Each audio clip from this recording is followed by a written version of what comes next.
Welcome to the Royal Ranger Podcast, where we are talking about all things Royal Rangers and building an effective discipleship ministry for boys in your church.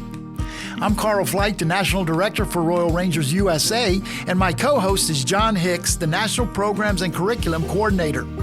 Thank you for joining us for this episode. Let's jump into it. Hello, everyone, again. Karl Fleich here with my co-host, John Hicks from the National Office. It's really good to be with you guys again for another podcast. Today, our topic is going to be providing something for every boy.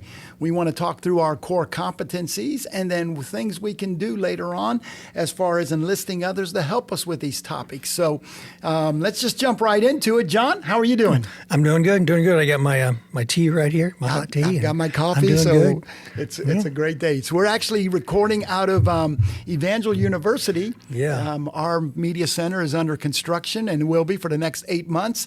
So we are going to be using their facilities. It's nice to have facilities such as what Evangel University offers, and so we really appreciate Evangel's hospitality in making this available to us. Yeah, just being here at Evangel, I feel smarter already. I know. Isn't that something? I feel like there's like an assimilation of knowledge that's like soaking into my brain as soon as I walked in the door. I don't know.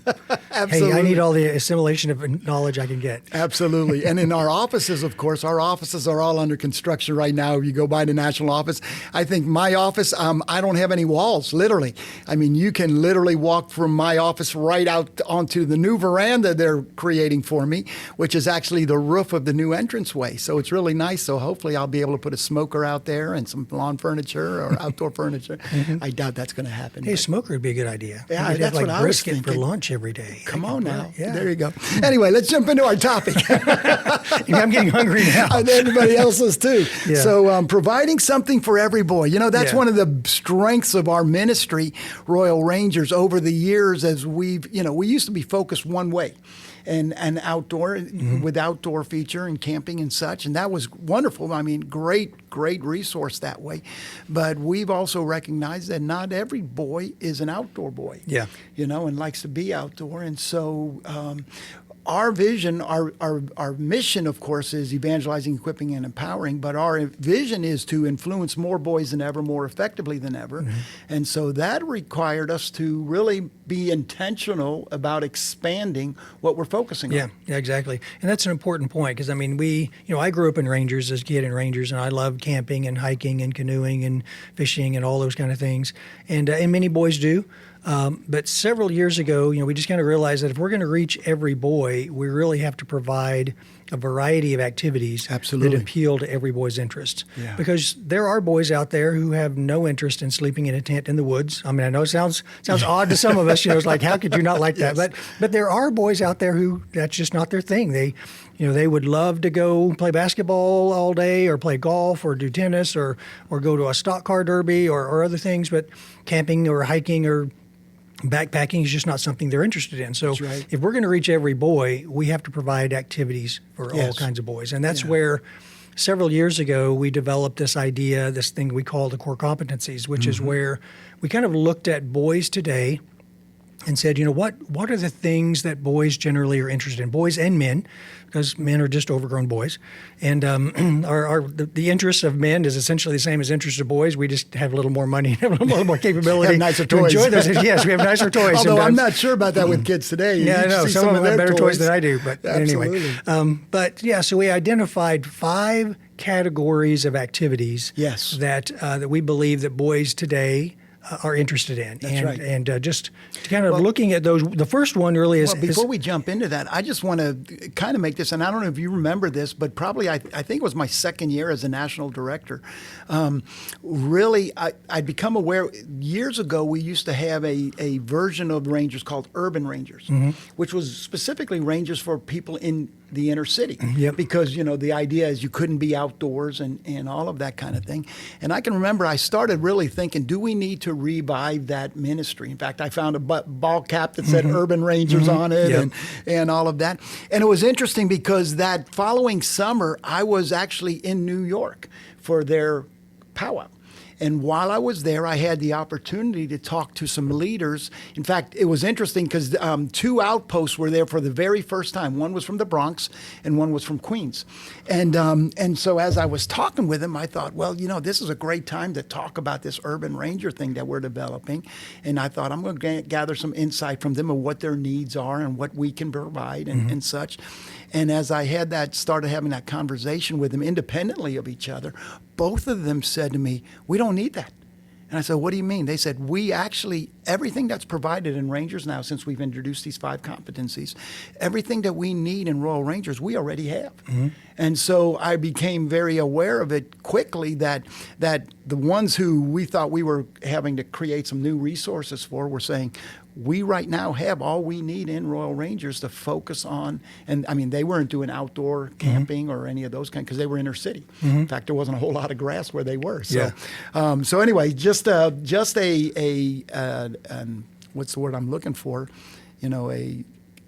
Affirmation that where we're going with these competencies really is effective. Yeah, and the way that the advancement system works is, the local leader can choose what activities his boys are going to do. That's right. So if you're in a church out in the middle of rural Alabama and you're in a rural area where lakes and rivers and creeks and hunting and hiking are all popular with the people in your community, absolutely, that's going to work great for you. But if you're in inner city Atlanta, it may be a totally different story. Absolutely. Where none of those things are going to be relevant to you. Right. So that's where you can focus more on technology and arts and science and things that your boys are interested in. So that's the key. That's really what we're talking about today, is that you've got to figure out what are your boys in your community interested in. Not just the boys in your church. Right. That's right. Not just the leaders in your church, but what are the boys in your community interested in, and then provide activities that align with those interests. And that's an important point because in Rangers, we know kind of on an average about 40% of the boys that come to your church aren't from your church. And in that way, Rangers is a very strong outreach type program. So, don't just look at the interests of your boys, but look at the interests of the boys in the community because you're going to be drawing them in. And, of course, your boys as well, because if your boys are having a good time, they're going to invite their friends. And that's how you get so many in. And so that's an important part. And we'll talk about this a little bit more later on. It's not just one of these competencies you focus on, but I think the WISE Outpost actually looks at the combination of different competencies and builds their program around maybe 2 or 3 or 4, maybe even all 5 of them. And that's important because I think when we first came out with the idea of the core competencies and these 5 different categories of activities that boys are interested in, there are some people that got the idea that, my outpost is going to choose one of these and that's what we're going to be. We're going to be a science and technology outpost, or we're going to be a sports outpost, or we're going to be an outdoors outpost. And the problem with doing that is as soon as you choose one, you basically alienate any boys that are interested in any of the Something others. Different. That's so you could say, we're going to be a sports outpost. Well, the problem is there's a lot of boys in your community who may not be real athletic or they're just not really into sports. So you've essentially alienated any of those boys. And that's not what you want to do. If you're going to reach every boy in your community, you got to provide something for every boy. So I'll refer back to our vision statement, influencing more boys than ever, more effectively than ever. I've heard that somewhere before. I think so. That's kind of a cool statement, isn't it? It is, So, we should make T-shirts. Wait a minute, we had T-shirts. Anyway. Well, I don't think we ever did for our vision statement. Maybe that's a good one to look at. Anyway. JR, take note of that. Okay. All right, so let's jump into our competencies. Okay, so we just kind of talk about each one at a time. So we've got 5 of them. So we're going to talk about outdoor activities, sports and fitness, trade skills, science and technology, and arts and culture. So those are the 5. So let's talk about outdoor activities because that's really where we started. That's probably the most common activities that Ranger leaders and outposts and groups do. And outdoor activities are still a core part of Rangers. They're still a big part of what we do. They're a critical part of Rangers, I think so. Yeah, absolutely. So we, we've never walked away from that. We've never said, Rangers isn't all about camping. We don't do camping anymore. Well, it's not all about camping. It's not the only thing we do. But National Camporama is a camp out. I mean, if you come to National Camporama, you're going to sleep in a tent. Thousands of men and then there's trees all around you. And so it's a camping event. Most of our districts. We do have some cabins for rent. I'm just saying. Shameless pitch there. So if you haven't registered for Camporama, make sure you jump on and do that. And the deadline is only a couple of weeks away for the cheapest deadline is only a couple of weeks away. Anyway, so outdoor activities are really common. I mean, camping, hiking, canoeing, backpacking. There's a variety of outdoor skills that a lot of leaders and boys love to do. And again, if you're in an area of the country where those type of activities are popular, that's absolutely probably going to be the way that you're going to really focus on to attract men and boys in your area. Absolutely. And understand, outdoors doesn't mean just camping.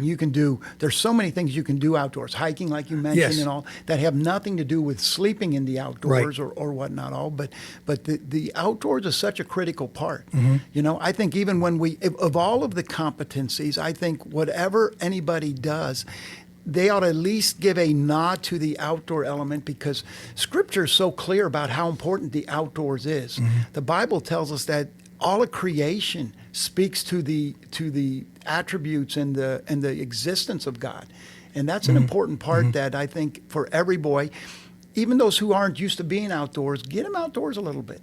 Yeah. There's so many studies, and I'm kind of going off on a tangent here a little Yeah. bit, but there are so many studies that have been done in the last, 6, 7, 8 years of the importance of how so many of our kids have ADHD and such like that.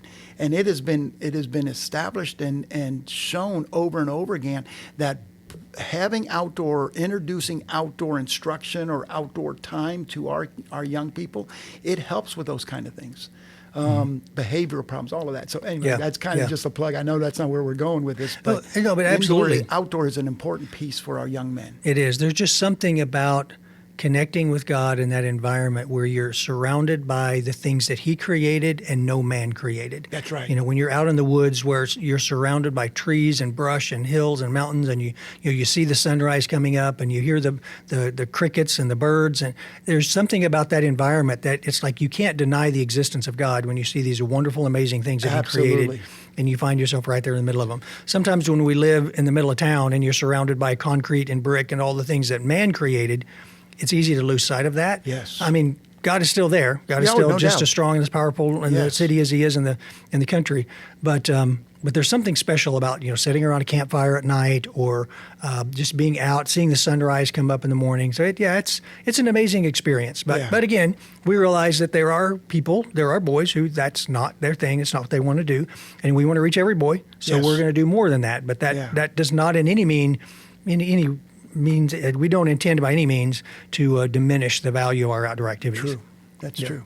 We can say so much more about this. That might even be a podcast topic in the future. Yes, it could be. The importance of it. But anyway, Yep. So outdoor is a critical piece in what we do, and there's so many ways to engage the outdoor. Yep. Yeah, what are some other ones? Then another area that we focus on is sports and fitness. Right. So sports is a big deal with a Yes, lot of it people is. today. There's Yes, it there's is. a whole lot of money that gets spent about on those Chiefs? Yeah, the NFL and all the sports that are popular today. My father-in-law and brother-in-law they're both really into sports, and when we have family activities, we get together for Thanksgiving, Christmas, they can quote every stat from every player that has ever played for any team anywhere in the I hear world. you. And I'm I just hear sitting there like, I have no clue what they're talking about. But hey, You're not a sports guy, I take it, right? Right. yeah. I mean, I enjoy watching the game, but like, Sure. he made a touchdown. I have no idea who that was or what his stats are, but he did a good job. Yeah. But yeah. So, but I mean, and that's what we have to understand is just because I am not a sports person doesn't mean that I don't want to reach boys That's who right. are also interested in sports. That's a because good there point, are John. boys that are very much into soccer or baseball or football or whatever. And I'm going to go to their baseball games. I'm going to go to their football games. Absolutely. I'm going to go to their soccer games. I'm going to connect with them, and we're going to get together as a group and go to a baseball game. Or there's things that we can do that will attract boys to being a part of our ranger groups. That's true. That involve sports. And Yes. if the boys in my community know there's a place in our group for you being a sports guy, they're going to be a lot more likely to want to come and be a part of what we do. Absolutely. And you said it, and I think it's worth repeating again. It's about what's interesting to the boys, not to me. Yep. Right?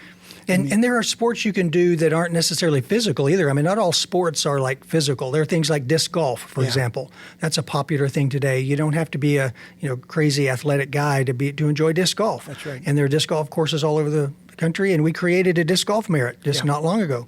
Or you got things like darts. I mean, darts is actually a sport. Like there's competitions. Absolutely, like you can Yes. win championships on darts. I mean, darts is a lot of fun. I'm not sure I always get the point of it, but it's I think it's Well, and if you're not interested in that, that was a dad joke, by the way. I just kind of ran right over that, didn't I? So, but if you're not, that's not your thing. What a great way to get other men involved, and we'll talk about that maybe a little bit at the end of this time. But there are men in your church that they have interests that you don't know about, or that maybe isn't one of your interests, but you draw them in because you can utilize their knowledge and their skill in that, and they can help round out your outpost. Absolutely. That's a great way to do it. Yeah, that's a really crucial point, because there are certain things that I'm interested in, but there are other things that I'm not. But just because I'm not interested in cooking or some other skill doesn't mean there isn't someone else in my church that would love to come and show the boys how to set up a barbecue grill and cook steaks on the grill. I mean, that's something that there are other men that have that skill that would be great at doing that. So I don't have to do it all myself. We just did a firecraft merit, and I taught them how to burn hot dogs over the fire. Oh, it was awesome. Yeah. I could have made a cooking merit out of it. Anyway, You never could, mind. yes. I love All right. charbroiled. So the next hamburger. one, of course, is a great way to pull guys in, and it's our trade skills. Yeah, trade skills. So trade skills is the category that when you think of, okay, what are we talking about as trade skills? You're really talking about those things that a boy might actually make a career out of or a life out of. Things like carpentry or plumbing or it could be auto mechanics. Auto mechanics is a really good one. When I was teaching Expedition Rangers several years ago, we were kind of talking with the boys about, okay, what skill merits, what kind of activity should we do? And I suggested auto mechanics. And at first, most of them were sort of like, I'm not sure that's a great activity. They weren't really the grease monkey kind of guys. Sure. I mean, they were more the sports group. But I said, the deal is, every one of you probably either owns a car or will own a car within the next few years. And you need to know how to do basic things. You need to know how to check the fluids in your car. You need to know how to change a flat tire. You need to know how to jump start a car. I mean, absolutely. Heaven forbid you come out of school one day and that girl, you've been trying to get her attention for weeks and her car won't start. And she looks at you and says, can you help me jump start my car? And you have to say, hold on, let me go call my mom. Yeah. No. Wouldn't that be sad? That would not be a way to win that girl over. So there you go, dating through technology. Yes, like there could be a purpose. There could be a purpose behind this. Yes, yeah. Or that girl who loves to fish might be an opportunity to start fishing. I don't know. So anyway. All right, John, way to bring that into practicality for our young men. Awesome. So trades is a great skill. Develop confidence. I mean, that's one. All of these competencies. What they're designed to do is not only add interest to the outpost, but it develops competencies within. Well, that's why we call it competencies. Yeah. But it helps that boy develop confidence, because as he learns these skills, I mean, that's a cool thing to have. Yeah. And when you're talking about trade skills, it's really a variety of things. I mean, it's not just carpentry and plumbing, but also things like cooking can be a trade skill. There's a lot of guys who love to cook and are very creative at it, and they love to either the barbecue thing or the chef thing or cooking with a wok or whatever. Back in August, I did a 3-day backpacking trip with a bunch of guys from southern Missouri. And we had the one boy. You were with us, and we actually did a video on that. But one of the boys there was a chef. I mean, he was a chef. Mm-hmm. He brought a big old cast iron skillet with him, and I mean, he cooked some of the best food over that campfire that I've ever eaten on a campfire. Yeah. And they brought steaks. Yes, they did. They brought steaks. But to your point, that is a skill. That's right. Absolutely, it is. So, and then things like budget and finance. I mean, learning how to manage your money. That's an important skill that every boy needs to learn. Or like first aid skills. I mean, that's important for sports or outdoor activities or anything. It's good to have someone who knows how to deal with basic first aid. Teach a boy how to balance a checkbook. Yeah. How important is that? So anyway, So let's talk about some of the other ones. So those are all valuable skills. So far. We've talked about outdoor. We've talked about sports. Yeah. We've talked about trades. What's number 4? Then another one that is growing in popularity probably is science and technology. Yes. And that can be anything from space exploration or chemistry or amateur radio, communications, computer programming, or app development. Those are all things that can be really interesting to boys today. Very much so. That you may very well attract that techie kid who has no interest in going backpacking and has no desire to go to the football game, but he would love to sit and learn how to build an app for a smartphone.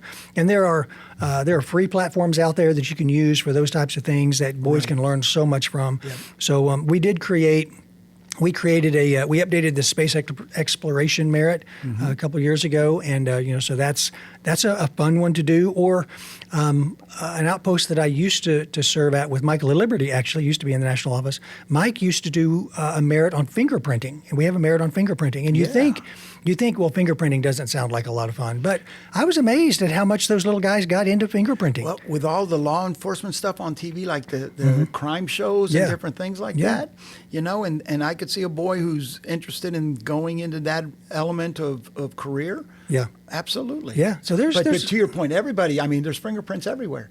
Yeah. Whether you like it or not, someone's got your fingerprints. Yeah. Google probably has it. Everybody's got it. And then our final competency would be? Yeah, would be arts and culture. That's right. And that's the category that's sort of like everything that has to do with history or art or drama or music or anything like that. Yeah.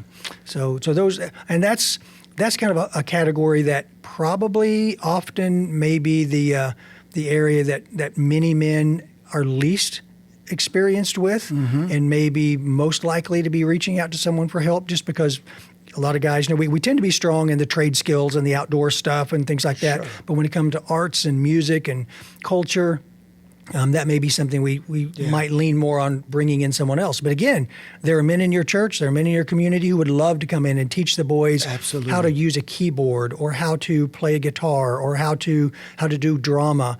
I've always really valued and appreciated our National Fine Arts program that the youth department puts on. Incredible. It's amazing the skills really that some of those kids have. Yes. And they get to develop those as young people. Yes. That man, a lot of times they'll enter into careers or into, and they're already ahead of the game because of the experience that they've had, not only in learning how to minister through fine arts, but through learning those skills. Yeah, absolutely. And developing those skills and competing. And that's a phenomenal program. Yeah, and that whole program is about helping kids or young people. I call them kids, but I mean, when you're out, anyone under 20 is a kid. You had to go there, didn't you? Yeah. Okay. But anyway, I mean, it's all about helping young people discover their skills and talents and then develop them within an environment that is encouraging and helpful and helps them to help them become better in that, and then provide a way and help them to find a way to use that within the context of ministry. And that's just a great thing. That's a great thing. So these competencies not only help us draw the kids in, and because again, the whole key of everything we do, we want to bring in elements that interest the kid, because the more time now I'm saying it, the boy, the young man, because the more time we spend with them, the more influence we have in their lives. Yeah. And it's all about ultimately mentoring that boy. And so that is a critical piece and a critical component. With that also is being able to enlist other people. Yeah. When we expand our competencies and we make sure that we're not just singularly focused, but we have multiple ones, it makes it so much easier for us to be able to draw in, as we've already said a few times, draw other men in who can come in. And you know what? The wise outpost commander is not going to. The least effective way for us to get someone to say, would you come in for the next 6 years, would you teach the 3rd through 5th grade boys? Yeah, from now until Jesus comes, you are in that room. But you can sure go up to someone like, for someone who's maybe a computer technology, in that area. Would you come in and for 3 weeks teach our computer science merit, or something like that? And that leader will come in and for 3 weeks, because it's something he's familiar with. He's already skilled in that. He doesn't have to do a lot of research and study for it. Yeah. But he comes in and he shares from his knowledge base. Man, those boys will be intrigued by that. They'll listen to that. Even boys that maybe aren't familiar with that will still learn something and be intrigued by that. But now that leader is making a connect with other leaders as well as with those boys. Yeah. And what a great way to slowly bring them in, help them become part of that. And pretty soon that man that's been sitting in church and he's hearing pastor talk about that God has a plan for his life and wants to use him somehow for the kingdom of God, he's sitting there thinking, how can I take and bring what I hear as far as on Sunday morning into my technology world. But now he has a way of being able to act that out. Yeah, yeah. And what a powerful way of, just as we've expanded that, not only just bringing in the outdoors guy or the rugged, sports guy or whatever, we're bringing in all of these different elements and really rounding out and creating a quality program that affects every boy, influencing more boys than ever, more effectively than ever. That's a great tagline. We should make T-shirts. Something like that. So anyway, so it really, I'll tell you what, we really do work hard to make sure. And as an outpost leader, our encouragement to you is make sure you are too. Make sure you're looking for every opportunity that you can to find ways to creatively bring in new topics so you can reach those boys, because again, that creates the opportunity for that boy to hang out with you, which gives you the opportunity to influence their lives and help them to come to know Jesus Christ. Amen. Any last thoughts on this, John? I know we need to wrap it up here, but... No, I think that's a great idea. It's just the key is we're providing something for every boy. And if we want to reach every boy, we've got to provide activities that are attractive to every boy. And like you said, we can also reach every man. If you provide a place in your ministry for every man to get involved, doesn't have to be a full-time permanent commitment. It can be come in for a few weeks and serve. A lot of men are they're looking for that opportunity. They would love to have that opportunity. Absolutely. So we want to give them the opportunity to serve in a context that fits their capabilities and their time frame. Absolutely. That's a great point, and that's something we need to be aware of. So, leader, thank you again for everything you do. The investment that you make in the lives of those boys, it has eternal consequences. And so thank you again. As we always say, you are the front line. You are the ones that make the ministry happen. It's our joy today just to be able to talk to you a little bit about the competencies and remind you of how those are a critical part of what we do in Royal Rangers. Make sure your Ranger program is a well-rounded program. And because of that, you're going to have well-rounded leaders, well-rounded boys, and we're going to see how effectively God uses that to create the next generation of Christ-like men. Thank you again for what you're doing. Thanks for being part of this podcast, and we look forward to seeing you next time. God bless you guys.